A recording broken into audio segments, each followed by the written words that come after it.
Pejgamberi alayhis salam ka në hadith të Buhariut, një grua thot ja Rasulullah, burra po jap shumë ders. Caktoj një kohë për neve.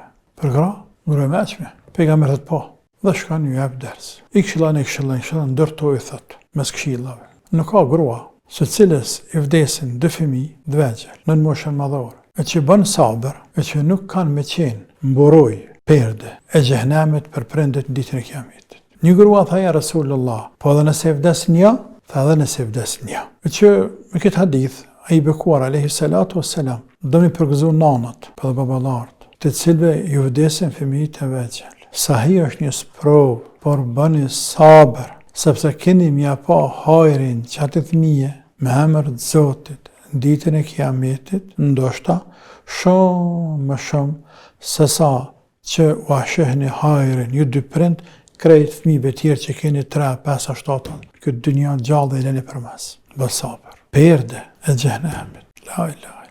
Fëmiju në ditën e Kiametit, lype i Zotit me taku babën e nanën, lype me shafato Zot bënë, mos me shtit babën e nanën në xhehenem, edhe nëse meritojnë, sepse ata nëse i drejt për xhenet, ka që thot mos me shtit në xhehenem, po thot bëmë ta bashkë. Por nëse meritojnë, e që i bie kanë bërë vepra të këqija, Allahu na ruajt, sepse jo tanë muslimanët kanë me hyrë në xhenet drejt. Jo, një numër i madh muslimanëve, sa të do Zoti, kanë me hyrë në xhehenem. Por dallimi mes këtyre që kanë me hyrë në xhehenem, se muslimanë që kanë qenë, dhe mes atyre që një musliman është shumë i madh, ndërto qëndrimi i muslimanit në xhehenem është përgjithmonë, ndërsa qëndrimi i muslimanit në xhehenem është përkohësisht. Balli del, sa të dush.